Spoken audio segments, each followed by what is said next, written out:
Every time I pull my hair, was any out of fear that you'll find me ugly and one day you'll disappear. Cause what's the point of crying? It was never even enough. Did you ever want me? Was I ever good enough? But boys are later. Assalamualaikum warahmatullahi wabarakatuh. Baik, saya Risma Hamuna, NIM 2233002, ingin menjawab pertanyaan mengenai yang pertama, pengertian karbohidrat dan lemak, klasifikasi karbohidrat dan lemak, serta jelaskan strukturnya. Nah, karbohidrat ini adalah molekul organik yang terdiri dari karbon atau C, dan hidrogen atau H, dan oksigen atau O. Nah, dengan rumus CH2O. Nah, karbohidrat ini merupakan sumber energi utama bagi tubuh yang berasal dari makanan seperti nasi, roti, buah-buahan. Selain itu, selain sebagai sumber energi, karbohidrat juga berperan dalam struktur sel dan jaringan tubuh. Nah, sedangkan lemak adalah senyawa organik yang termasuk dalam kelompok lipid dan tersusun dari karbon atau C, hidrogen atau H, dan oksigen atau O, tetapi memiliki proporsi hidrogen lebih tinggi dibandingkan dengan karbohidrat. Nah, lemak ini digunakan oleh tubuh sebagai cadangan energi, pelindung organ, dan komponen membran sel. Nah, lemak dapat ditemukan pada minyak, mentega, dan kacang-kacangan. Nah, selanjutnya terdapat klasifikasi dan struktur pada karbohidrat. Nah, yang pertama ada monosakarida.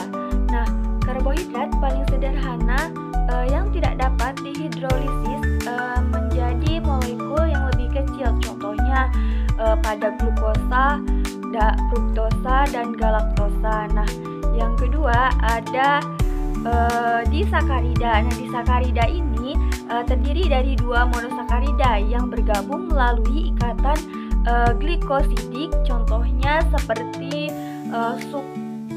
sukrosa atau glukosa tambah fruktosa. Nah, selanjutnya ada laktosa. Nah, laktosa ini yaitu glukosa ditambah dengan galaktosa. Nah, kemudian yang ketiga ada maltosa. Nah, maltosa ini yaitu glukosa ditambah dengan glukosa. Selanjutnya terdapat oligosakarida. Nah, oligosakarida ini terdiri dari 3 sampai 10 monosakarida. Biasanya ditemukan dalam serat makanan.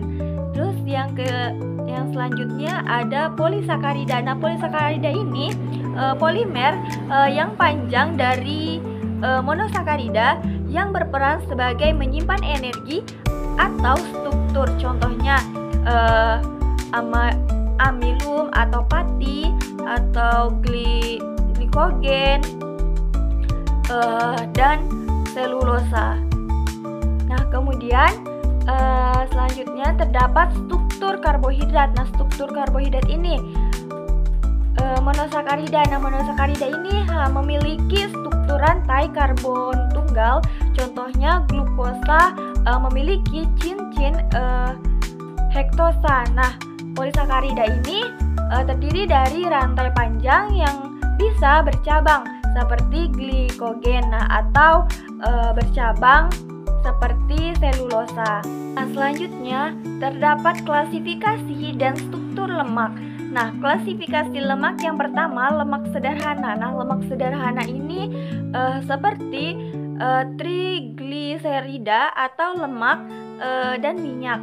Nah, yang terdiri dari gliserol dan asam lemak. Nah, kemudian ada lemak kompleks. Nah, lemak kompleks ini yaitu yang pertama ada fosfolipid. Nah, fosfolipid ini yaitu mengandung fosfat dalam strukturnya, berfungsi sebagai komponen membran. Nah, selanjutnya ada glikolipid. Nah, glikolipid itu yaitu mengandung karbohidrat dan juga berperan dalam membran.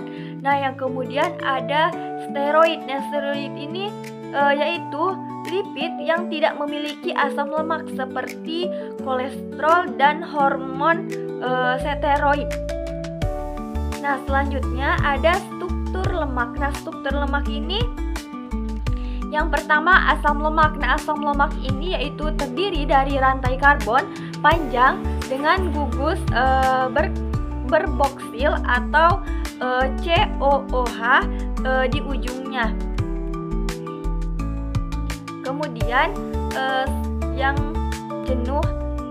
jenuhnya asam lemak jenuh yaitu tidak memiliki ikatan rangkap, contohnya asam asetrat. Nah, kemudian asam lemak tak jenuh yaitu memiliki satu atau lebih gliserol yang berikatan pada 3 molekul asam lemak melalui ikatan ester. Nah, kemudian ada fosfolipid. Nah, fosfolipid ini yaitu terdiri dari 2 asam lemak. Yang pertama gliserol dan kedua gugus fosfatnya. Baik, pertanyaan yang nomor 2. Pengertian dari prinsip kerja kofaktor, jelaskan dengan gambar pengertian vitamin dan manfaat jenis-jenis vitamin. Nah, jawabannya adalah pada pengertian kofaktor adalah molekul non-protein yang berperan sebagai pendukung untuk aktivitas enzim. Nah, kofaktor ini membantu enzim mencapai konformasi aktif dan mempercepat reaksi biokimia. Yaitu kofaktor ini dapat berupa ion logam atau molekul organik kecil yang dikenal sebagai koenzim. Nah, jenis kofaktor yang pertama ada kofaktor anorganik, yang kedua ada kofaktor koenzim. Nah, kofaktor anorganik ini berupa ion logam seperti Fe2+, Mg2+, Zn2+, dan Mn2+. Nah, contohnya Zn2+ ini sebagai kofaktor karbonat anhidrase. Nah, yang kedua yaitu koenzim. Nah, koenzim ini merupakan molekul organik yang berasal dari vitamin, contohnya NAD+ dan FAD. Nah, dari riboflavin. Nah, kemudian pada prinsip kerja kofaktor, yang pertama ada kofaktor bergabung dengan enzim untuk membantu enzim aktif. Nah, yang kedua holoenzim berinteraksi dengan substrat mengubahnya menjadi produk. Nah, yang ketiga ada setelah reaksi selesai, kofaktor dapat dilepaskan atau terikat pada enzim. Nah, pengertian dari vitamin. Nah, vitamin ini adalah senyawa organik yang diperlukan oleh tubuh kita dalam hal kecil untuk mendukung proses metabolisme. Nah, vitamin ini tidak dapat disintesis oleh tubuh atau hanya dalam jumlah terbatas saja. Nah, sehingga harus diperoleh dari makanan. Selanjutnya ada manfaat dan jenis vitamin. Nah, yang pertama ada vitamin A. Manfaatnya untuk menjaga kesehatan mata, kulit, dan sistem kekebalan tubuh. Contohnya wortel, hati, kuning telur. Nah, yang kedua ada vitamin D. Nah, vitamin D ini manfaatnya untuk mengatur penyerapan kalsium dan fosfor untuk kesehatan tulang. Nah, contohnya pada sinar matahari, ikan berlemak, dan susu. Nah, selanjutnya ada vitamin E. Nah, manfaatnya sebagai antioksida untuk melindungi sel dari kerusakan. Contohnya pada kacang-kacangan, biji-bijian, minyak sayur. Nah, selanjutnya pada vitamin K. Nah, manfaatnya untuk berperan dalam pembekuan darah. Contohnya seperti pada sayuran bayam, brokoli, dan hati.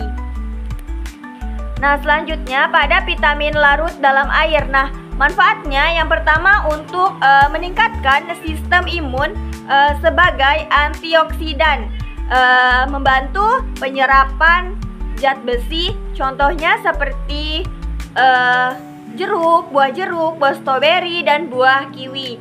Nah, selanjutnya pada vitamin B kompleks ini, yang pertama vitamin B1 atau tiamin, yaitu mengandung metabolisme energi. Nah, selanjutnya pada vitamin B2 atau riboflavin, nah untuk membantu fungsi enzim. Nah, selanjutnya ada vitamin B3. Nah, B3 ini niacin. Nah, niacin ini untuk mendukung metabolisme dan kesehatan pada kulit. Nah, selanjutnya ada B2 ini atau pyridoxine, yaitu berperan dalam metabolisme asam amino. Nah, selanjutnya ada vitamin B7. Nah, B7 ini yaitu biotin, yaitu untuk mendukung kesehatan rambut, kulit, dan kuku. Nah, selanjutnya ada vitamin B9. Nah, B9 ini yaitu asam folat. Nah, yaitu untuk penting dalam pembentukan DNA dan sel darah merah. Nah, selanjutnya ada vitamin B2 atau kobalamin, yaitu dibentuk untuk pembentukan sel darah merah dan fungsi saraf. Nah, kofaktor dalam gambar ini memiliki peran penting dalam aktivitas enzim succinate dehidrogenase atau SDH yang berfungsi sebagai bagian dari siklus asam sitrat. Nah, dan rantai transport elektron. Nah, prinsip kerja kofaktor ini pada sistem ini adalah sebagai berikut. Yang pertama ada FAD atau flavin adenin dinukleotide yang berfungsi sebagai kofaktor untuk SDH. FAD ini terikat pada enzim yang menerima 2 elektron serta 2 proton dari oksidasi suksinat menjadi fumarat yang menghasilkan FADH2+. Nah, kemudian pada gugus besi atau sulfur atau FeS, nah berperan dalam mentransfer elektron secara bertahap dari FADH ke ubiquinoni. Gugus FeS ini bertindak sebagai mediator dalam proses mentransfer elektron dengan perubahan status oksidasi gugus besi. Nah, pada ubiquinone atau koenzim Ki berfungsi sebagai faktor larut dalam membran yang menerima elektron dari gugus FeS di SDHB. Nah, setelah menerima elektron, nah ubiquinoni direproduksi menjadi ubiquinol. Nah, ubiquinol ini membawa elektron ke kompleks lain dalam rantai transport elektron untuk menghasilkan enzim. Nah, kemudian mekanisme utamanya yang pertama oksidasi suksinat. Nah, oksidasi suksinat ini diubah menjadi fumarat oleh SDHA dengan bantuan FAD sebagai kofaktor yang tereduksi menjadi FADH2+. Nah, kemudian transfer elektron. Nah, elektron dari FADH ditransfer melalui gugus Fe atau FES atau SDHB. Nah, menuju ubiquinone di membran mitokondria bagian dalam. Nah, kemudian reproduksi ubiquinone ini menerima elektron dan proton berubah menjadi ubiquinol. Nah, ubiquinol ini yang berfungsi sebagai pembawa elektron menuju kompleks berikutnya dalam rantai transport elektron. Nah, sedangkan prinsip dasarnya yaitu kofaktor ini memungkinkan mentransfer energi melalui aliran elektron dari substrat atau suksinat ke rantai transport elektron. Nah, yang pada akhirnya membantu sintesis ATP melalui fosforilasi oksidatif. Nah, pertanyaan yang selanjutnya, pertanyaan nomor 3. Pengertian asam nukleat, jenis asam nukleat, jelaskan dengan gambar. Nah, gambar di samping menggambarkan struktur dan komponen dari asam nukleat yaitu RNA dan DNA. Nah, yang sebelah kiri struktur RNA. Nah, RNA terbentuk dari rantai tunggal. Nah, terdiri dari tulang punggung yang terbuat dari gula, ribosa, dan gugus fosfat. Nah, basa nitrogen yang menyusun RNA adalah adenin atau A, guanin atau G, dan sitosin atau C, dan urasil atau U, menggantikan timin pada DNA. Nah, karakteristik pada RNA ini berfungsi dalam sintesis protein, terbentuk sebagai pembawa pesan genetik atau mRNA, membawa asam amino atau tRNA, dan sebagai bagian dari ribosom atau rRNA. Nah, tidak memiliki pasang basa seperti permanen karena terbentuk rantainya tunggal. Nah, selanjutnya bisa kita lihat pada gambar. Nah, yang sebelah kanan itu ada DNA. Nah, struktur pada DNA ini memiliki bentuk helix ganda atau double helix. Nah, tulang punggungnya terdiri dari gula, deoksiribosa, dan gugus fosfat. Nah, basa nitrogen yang menyusun DNA adalah adenin A berpasangan dengan timin atau T, dan guanin atau G berpasangan dengan sitosin atau C. Nah, pasangan basa dihubungkan oleh ikatan hidrogen A sampai dengan T, yaitu 2 ikatan hidrogen, sedangkan G berpasangan dengan C memiliki 3 ikatan hidrogen. Nah, karakteristik pada DNA ini menyimpan informasi genetik yang diwariskan dari satu generasi ke generasi berikutnya. Nah, helix ganda memberikan stabilitas dan memungkinkan replikasi dengan persis tinggi. Nah, selanjutnya perbedaan utama dari RNA dan DNA berdasarkan gambar di samping juga.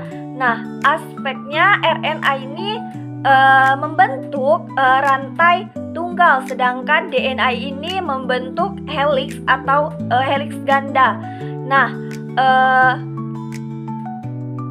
basa nitrogen dari RNA ini yaitu adenin A, guanin G, dan sitosin C, dan urasil atau U. Sedangkan basa nitrogen dari DNA yang pertama ada adenin A, guanin atau G, sitosin atau C, dan timin atau T. Nah, gula pada RNA yaitu ribosa, sedangkan gula pada DNA yaitu deoksiribosa. Nah, fungsi dari RNA yaitu sintesis protein, sedangkan fungsi dari DNA menyimpan dan pewarisan informasi genetiknya. Nah, kemudian ada komponen kimia dari kiri RNA dan kanan DNA. Selanjutnya pertanyaan nomor 4. Pengertian dan prinsip kerja metabolisme dan bioenergetika. Nah, yang pertama ada metabolisme. Nah, metabolisme adalah serangkaian reaksi kimia yang terjadi dalam sel makhluk hidup untuk menjaga kelangsungan hidup. Metabolisme ini bertanggung jawab untuk menghasilkan energi, membangun molekul kompleks, dan memecahkan molekul untuk mendapatkan energi. Nah, prinsip kerja pada metabolisme terbagi menjadi dua proses utama. Yang pertama, anabolisme atau sintesis. Nah, proses ini membangun molekul kompleks seperti protein, lipid, karbohidrat dari molekul sederhana. Contohnya sintesis protein dan dari asam amino. Nah, membutuhkan energi dalam bentuk ATP. Nah, selanjutnya katabolisme atau pemecahan. Nah, proses ini proses pemecahan molekul kompleks menjadi molekul yang lebih sederhana untuk menghasilkan energi. Contohnya seperti glikolisis atau pemecahan glukosa, respirasi seluler, energi yang dihasilkan digunakan untuk aktivitas seluler dan disimpan sebagai ATP. Nah, komponen utama metabolisme ini yang pertama ada enzim. Nah, enzim ini katalis biologis yang mempercepat reaksi kimia. Nah, selanjutnya kofaktor. Nah, kofaktor ini merupakan molekul pendukung enzim seperti ion, logam, dan atau koenzim. Nah, selanjutnya ada energi. Nah, energi ini disuplai dalam bentuk ATP atau adenosin trifosfat. Nah, selanjutnya pengertian dari bioenergetika. Bioenergetika adalah cabang biokimia yang mempelajari transformasi energi dalam organisme hidup, terutama bagaimana energi diperoleh, disimpan, dan digunakan untuk proses biologis. Nah, prinsip kerja pada bioenergetika ini yang pertama ada konversi energi. Nah, konversi energi ini dari makanan seperti karbohidrat, lemak, dan protein. Nah, diubah menjadi ATP melalui proses respirasi seluler.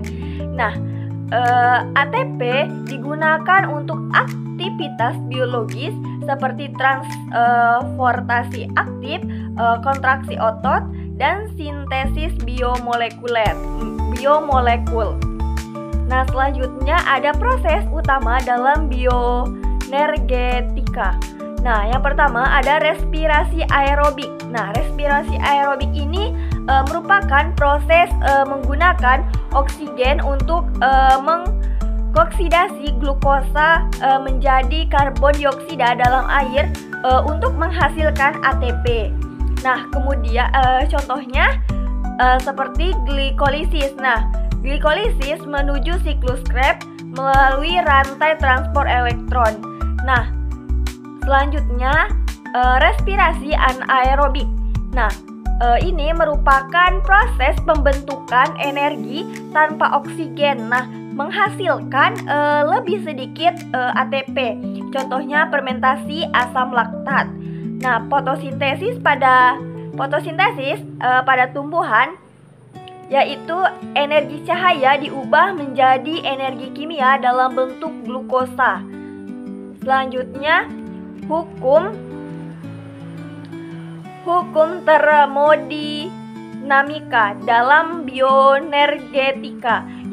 Hukum yang pertama yaitu energi tidak dapat diciptakan atau dimusnahkan, hanya dapat diubah bentuknya saja. Nah, hukum yang kedua, yaitu transformasi energi meningkatkan entropi atau ketidakteraturan di dalam semesta. Hukum metabolisme dan bioenergetika. Yang pertama metabolisme. Nah, yaitu melibatkan reaksi kimia untuk mengubah molekul dan energi. Nah, kemudian bioenergetika merupakan menjelaskan bagaimana energi yang dihasilkan dari metabolisme digunakan oleh sel. Contohnya dalam reaksi seluler, glukosa dipecah menjadi CO2 dan H2O atau katabolisme. Nah, menghasilkan energi kimia yang disimpan sebagai ATP. Nah, ATP ini kemudian digunakan untuk proses anabolisme seperti sintesis protein, transport molekul, dan kontraksi otot. Pertanyaan selanjutnya, pertanyaan nomor 5. Pengertian glikolisis dan proses glikolisis. Nah, glikolisis adalah serangkaian reaksi biokimia di mana glukosa dioksidasi menjadi molekul asam piruvat. Nah, glikolisis ini adalah salah satu proses metabolisme yang paling universal yang kita kenal dan terjadi dengan terjadi berbagai variasi di banyak jenis sel dalam hampir seluruh bentuk organisme. Nah, bukan hanya itu, glikolisis adalah salah satu metabolisme glukosa yang terjadi di sitoplasma sel dan melibatkan 10 langkah enzimatik, yaitu proses ini menghasilkan energi berupa ATP dan NADH serta produk akhir berupa asam piruvat. Nah, pada fase ini sel menggunakan 2 molekul ATP untuk mengaktifasi glukosa. Nah, yang pertama fosforilasi glukosa. Nah, reaksi glukosanya yaitu glukosa 6-fosfat atau G6P. Nah, kemudian enzim yang dihasilkan yaitu heksokinase. Selanjutnya energi yang digunakan yaitu 1 ATP. Nah, gugus fosfat ditambahkan ke glukosa untuk menjadikan lebih reaktif. Kemudian isomerisasi atau yang langkah keduanya isomerisasi. Nah, reaksi yang digunakan yaitu glukosa 6-fosfat, kemudian fruktosa 6-fosfat atau F6P. Nah, enzim yang dihasilkan yaitu fosfoglukoisomerase. Nah, G6P ini diubah menjadi isomer F6P. Kemudian langkah selanjutnya yaitu fosforilasi kedua. Nah, reaksi yang digunakan yang pertama fruktosa 6-fosfat, kemudian diubah menjadi fruktosa 1,6 bisfosfat atau F16BP. Nah, kemudian enzim yang akan dihasilkannya yaitu fosforuktokinase 1 atau PFK1. Nah, energi yang digunakan pada langkah ini yaitu 1 ATP. Nah, ini adalah langkah pengaturan utama dari glikolisis. Nah, kemudian pada pembelahan molekul. Nah, reaksi yang digunakan yaitu fruktosa 1,6 bisfosfat. Nah, kemudian diubah menjadi gliserol dehida 3-fosfat atau G3P. Nah, ditambah dengan dihidroksiaseton fosfat atau DHAP. Kemudian enzim yang dihasilkan yaitu aldolase. Nah, molekul F1,6 BP dipecahkan menjadi 2 molekul gula 3 karbon. Nah, selanjutnya pada langkah isomerisasi atau isomerisasi DHAP ini reaksi yang dihasilkan yaitu gliseradehida 3 fosfat atau G3P. Nah, kemudian enzim yang dihasilkannya yaitu triose fosfat isomerase. Nah, semua DHAP ini diubah menjadi 3G3P untuk masuk ke fase berikutnya. Nah, kemudian pada fase pemanenan energi, ini energi dihasilkan dalam bentuk ATP dan NADH. Nah, oksidasi dan fosforilasi yang langkah ke-6 ini reaksi G3P tambah NAD plus tambah PI kemudian dihasilkan menjadi 1,3 bisfosfoliserat yaitu atau 1,3 BPG ditambah dengan NADH. Nah, kemudian enzim yang dihasilkannya yaitu gliseraldehida 3 fosfat dehidrogenase. Nah, NADH ini dihasilkan dari transfer elektron. Nah, kemudian tahap selanjutnya yaitu transfer fosfat atau ATP pertama. Nah, reaksinya yaitu 1,3 bisfosfoglycerat kemudian diubah menjadi 3 fosfoglycerat tambah ATP. Nah, enzim yang menghasilkannya fosfoliserat kinase. Nah, kemudian energi yang dihasilkan menjadi 2 ATP karena ada 2 G3P-nya. Nah, kemudian langkah selanjutnya isomerisasi. Nah, ini reaksinya 3 fosfoliserat menghasilkan 2 fosfoliserat. Nah, enzim yang dihasilkannya fosfoglycerat mutase. Nah, langkah selanjutnya yaitu dehidrasi. Nah, reaksinya menghasilkan reaksi awalnya 2 fosfolikserat kemudian menghasilkan fosfoenolpiruvat atau PEP tambah H2O. Nah, kemudian enzim yang akan dihasilkannya yaitu menghasilkan enolase. Nah, PEP adalah senyawa berenergi tinggi. Kemudian tahap yang terakhir yaitu transfer fosfat atau ATP yang kedua. Nah, reaksi fosfoenolpiruvat ini kemudian berubah menjadi piruvat tambah ATP. Nah, enzim yang digunakan menghasilkan piruvat kinase. Jadi hasil akhir dari glikolisis ini adalah yang pertama, energi yang digunakan menghasilkan 2 ATP, kemudian energi yang dihasilkan berubah menjadi 4 ATP. Nah, kemudian energi bersihnya berubah menjadi 2 ATP, elektron yang dihasilkan menjadi 2 NADH. Nah, produk akhirnya yaitu 2 molekul asam piruvat. Nah, pertanyaan selanjutnya, pengertian siklus Krebs dan proses siklus Krebs.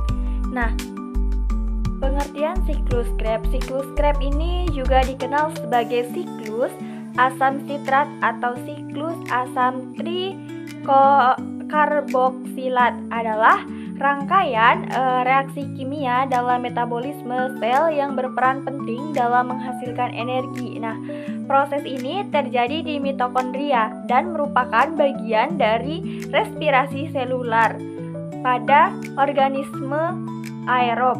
Nah, siklus ini mengoksidasi molekul asetil KOA menjadi karbon dioksida atau CO2 sambil menghasilkan molekul energi berupa NADH, FADH2 dan ATP atau GTP. Nah, kemudian proses siklus Krebs. Siklus Krebs berlangsung melalui serangkaian tahap. Yang pertama kondensasi. Nah, kondensasi ini merupakan asetil KOA atau dua karbon bergabung dalam oksalosetat atau 4 karbon membentuk sitrat atau 6 karbon dalam bentuk enzim sitrasintase. Nah, kemudian ada isomerisasi. Nah, ini sitrat diubah menjadi isostrat melalui reaksi isomerisasi yang dikatalisis oleh enzim akonitase. Nah, kemudian pada dekarboksilasi oksidatif ini isositrat dioksidasi menjadi katoglotarat atau 5 karbon dengan dilepaskan satu molekul CO2 NAD+ direduksi menjadi NADH. Nah, enzim yang terlibat adalah isositrat dehidrogenase. Nah, selanjutnya dekarboksilasi oksidatif 2. Nah, kataglutarat dioksidasi menjadi suksinil KOA atau 4 karbon menghasilkan satu molekul CO2 dan NADH. Reaksi ini dikatalisis oleh ketoglutarat dehidrogenase. Nah, kemudian pembentukan ATP atau GTP. Nah, suksinil KOA diubah menjadi suksinat melalui fosforilasi tingkat substrat. Nah, proses ini menghasilkan ATP atau GTP. Enzim yang berperan adalah suksinil KOA sintetase. Nah, kemudian oksidasi suksinat ini menjadi fumarat menghasilkan FADH2. Reaksi ini dikatalisis oleh suksinat dehidrogenase. Nah, kemudian hidratasi fumarat diubah menjadi malat dengan menambahkan satu molekul air menggunakan enzim fumarase. Nah, kemudian oksidasi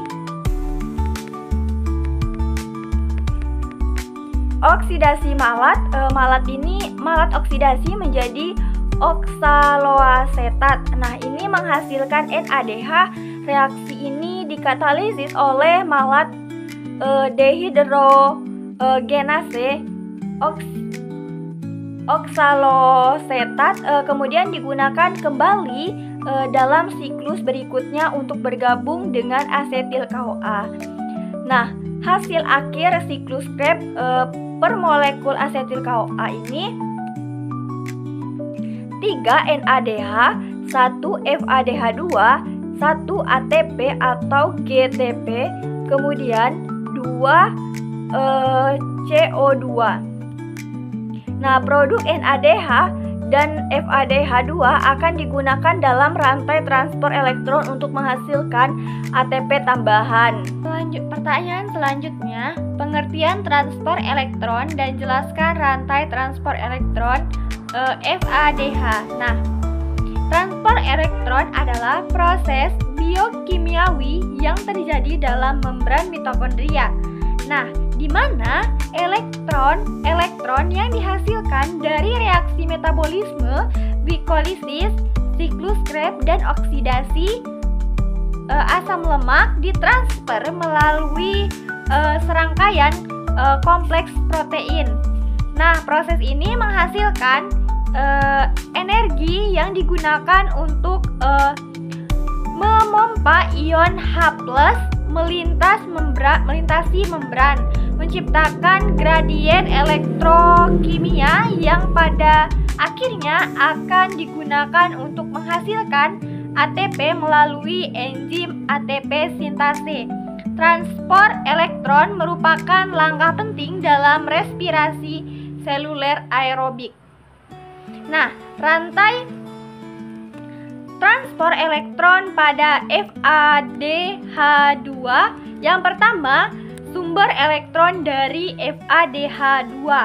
Nah, FADH2 ini adalah molekul pembawa elektron yang terbentuk selama siklus Krebs, khususnya dalam reaksi oksidasi suksinat. Nah, menjadi fumarat oleh enzim suksinat dehidrogenase. Nah, molekul FADH2 ini membawa elektron berenergi tinggi ke rantai transport elektron. Nah, yang kedua, menerima elektron atau kompleks 2 suksinat dehidrogenase. Nah, elektron dari FADH2 berlangsung memasuki rantai transport elektron melalui kompleks kedua atau suksinat dehidrogenase. Nah, tidak seperti NADH, FADH2 tidak melewati kompleks 1. Kompleks 2 ini adalah flavoprotein yang berikatan pada membran mitokondria yang mengandung gugus Fes untuk mentransfer elektron. Nah, yang selanjutnya transfer elektron ke ubiquinon atau koenzim Q. Nah, elektron dari kompleks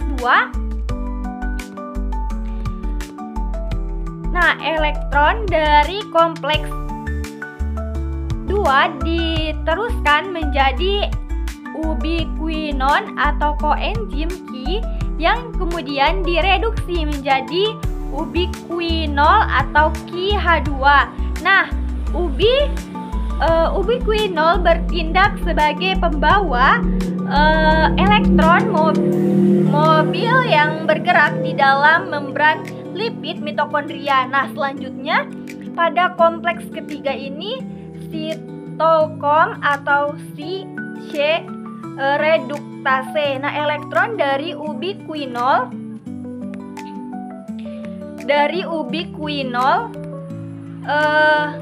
dipindahkan ke kompleks ketiga yang mentransfer ke sitokrom C. Proses ini juga memompa ion H+ dari matriks mitokondria ke ruang antar membran. Nah, kompleks selanjutnya sitokrom C oksidase. Nah, elektron dari sitokrom C ditransfer ke sitokrom 4 di mana oksigen molekuler O2 bertindak sebagai akseptor elektron berakhir. Nah, di sini oksigen direduksi menjadi H2O. Nah, dan ion H+ dipompa ke ruang antar membran. Nah, selanjutnya pada pembentukan ATP, gradien proton yang dihasilkan oleh ATP sintase kompleks 5 untuk mensintesis ATP dari ADP dan fosfat anorganik. FADH2 menghasilkan lebih sedikit ATP dibandingkan NADH karena ia melewati kompleks 2 sehingga hanya menghasilkan sekitar 1,5 ATP per molekul. Oke, pertanyaan selanjutnya, pengertian fosforilasi oksidatif dan jelaskan proses kerjanya. Nah, fosforilasi oksidatif adalah proses biokimia di mana energi yang dilepaskan dari transfer elektron dalam rantai transport elektron digunakan untuk menghasilkan ATP. Nah, proses ini berlangsung di membran mitokondria pada eukariot atau membran plasma pada prokariot. Fosforilasi oksidatif adalah langkah terakhir dalam respirasi seluler aerobik dan menghasilkan sebagian besar ATP dan dalam sel. Kemudian proses kerja fosforilasi oksidatif yang pertama, rantai transfer elektron. Yang kedua, sintesis ATP oleh ATP sintase. Nah, yang pertama rantai transfer elektron. Nah, elektron berasal dari NADH dan FADH2 dihasilkan selama glikolisis, siklus Krebs, dan beta oksidasi. Nah, elektron ini ditransfer melalui serangkaian kompleks protein yang tertanam di membran mitokondria. Kompleks pertama NADH dehidrogenase. Nah, elektron ini mengalir ke ubiquinon atau koenzim Q. Nah, dan energi yang dilepaskan memompa H+ ke ruang antar membran. Kompleks yang kedua suksinat. Nah, dehidrogenase. Nah, FADH2 memberikan elektron ke kompleks ini. Nah, elektron ditransfer ke koenzim Q tanpa pemompaan H+. Nah, kemudian koenzim Q atau ubiquinon membawa elektron dari kompleks pertama ke kompleks kedua sampai ke kompleks ketiga. Nah, kompleks ketiga sitokrom si reduktase.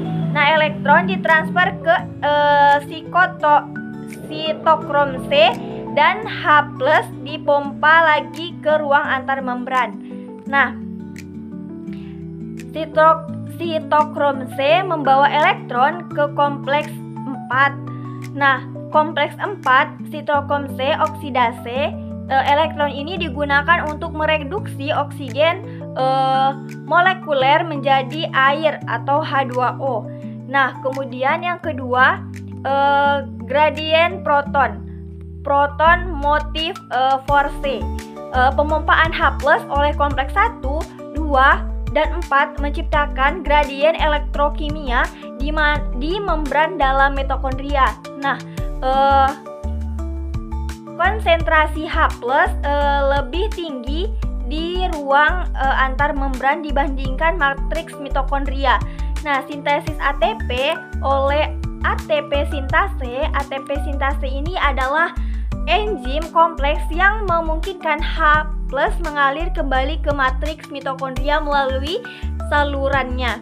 Nah, kemudian aliran H+ ini memutar bagian enzim ATP sintase yang menghasilkan energi mekanis untuk menggabungkan ADP dan fosfat anorganik atau PI menjadi ATP.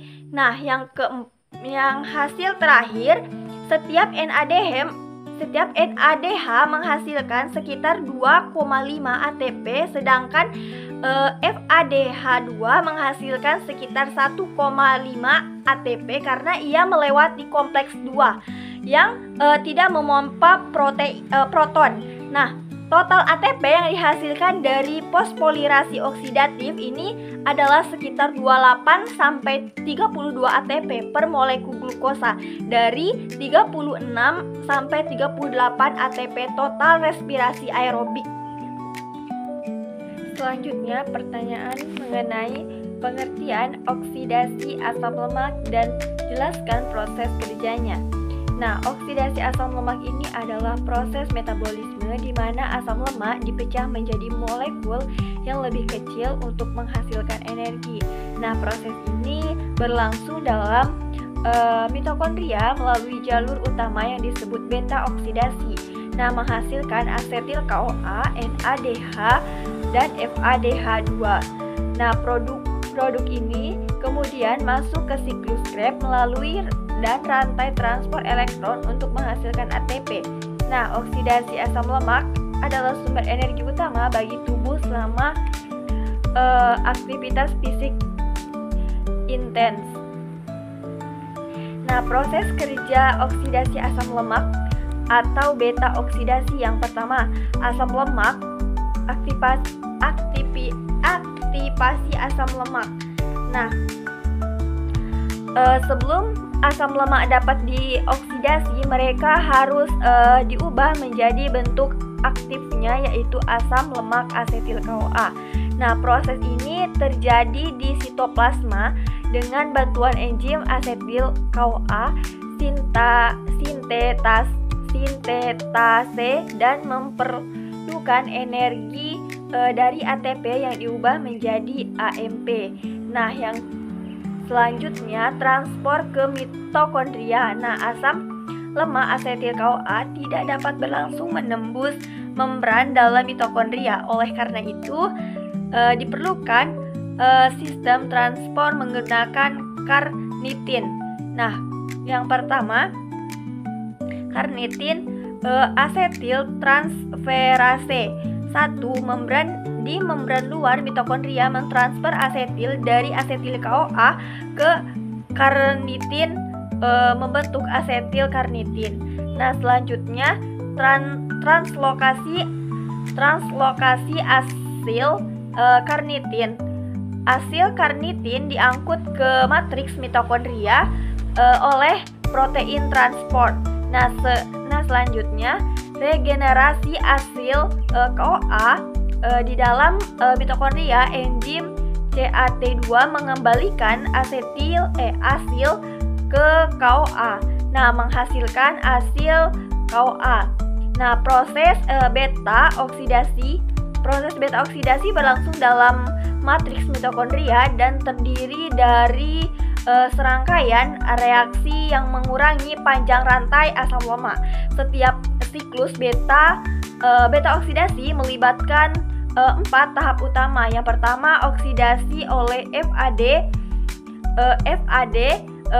asil KOA dioksidasi oleh enzim asil KOA dehidrogenase. Nah, menghasilkan enoil KOA dan FADH2. Nah, yang kedua, hidrasi. Hidrasi ini enoil KOA diubah menjadi beta hidroksil KOA melalui penambahan air oleh enzim enoil KOA hidratase. Nah, selanjutnya oksidasi oleh NAD+. Nah, beta hidroksil KOA dioksidasi oleh enzim L-hidroksilasil KOA dihidrogenase menghasilkan beta ketoasil KOA dan NADH. Nah, kemudian pemecahan beta ketoasil dan KOA dipecah oleh enzim beta ketotiolase menghasilkan asetil KOA masuk ke siklus Krebs dan asil KOA dengan rantai karbon 2 atom lebih pendek. Nah, selanjutnya penggunaan produk beta oksidasi. Nah, asetil KOA-nya masuk ke siklus Krebs untuk menghasilkan lebih banyak NADH dan FADH2. Nah, NADH dan FADH2 ini masuk ke rantai transport elektron melalui untuk menghasilkan ATP. Oke, selanjutnya pengertian transport asam lemak dan jelaskan proses kerjanya. Nah, pengertian transport asam lemak. Nah, transport asam lemak ini adalah proses biokimiawi di mana asam lemak bebas diangkut dari darah ke dalam sel-sel tubuh, terutama ke mitokondria untuk dioksidasi dan menghasilkan energi. Nah, proses ini melibatkan transport asam lemak melalui membran plasma. Nah, sitoplasma dan akhirnya masuk ke mitokondria dengan membantu molekul pembawa seperti albumin, karnitin, serta enzim-enzim tertentu. Nah, proses kerja transport asam lemak yang pertama, pengikatan asam lemak albumin di plasma darah. Nah, asam lemak bebas dihasilkan dari pemecahan trigliserida oleh lipase dalam jaringan adiposa. Nah, molekul-molekul ini tidak larut dalam air sehingga mereka diangkut dalam darah dengan bantuan albumin. Nah, protein plasma terutama yang bertindak sebagai pembawa. Yang kedua, masuk ke sel melalui membran plasma. Nah, asam lemak bebas memasuki sel melalui dua mekanisme utama. Yang pertama, difusi pasif. Asam lemak kecil dapat berdifusi langsung melalui membran lipid bilayer. Selanjutnya, protein pembawa fatty acid transport protein FATP. Ini protein khususnya pada membran sel memfasilitasi transport asam lemak ke dalam sitoplasma. Nah, selanjutnya aktivasi asam lemak di sitoplasma. Sebelum masuk asam lemak dapat dioksidasi, mereka harus diaktifkan menjadi bentuk yang lebih aktif, yaitu asam lemak asetil CoA atau fatty acyl CoA. Proses ini dilakukan oleh enzim asil CoA sintetase yang menggunakan ATP untuk mengikat koenzim A atau CoA ke asam lemak. Kemudian transport ke mitokondria dengan karnitin. Nah, karena membran dalam mitokondria impermeable terhadap asil CoA, diperlukan sistem transport yang melibatkan karnitin. Yang pertama, transfer asil CoA ke karnitin, yaitu enzim karnitin asil transferase 1 yang terletak pada membran luar mitokondria memindahkan asil dari CoA karnitin membentuk asil karnitin. Nah, selanjutnya masuk ke mitokondria, yaitu asil karnitin diangkut ke matriks mitokondria oleh protein transport karnitin, asil karnitin translokase.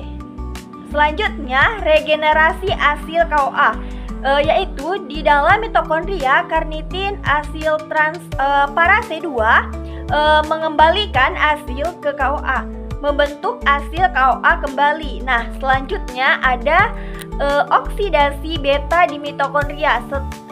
Setelah berada di matriks mitokondria, nah, asil CoA ini menjalani oksidasi beta untuk menghasilkan asetil CoA, NADH, dan FADH2.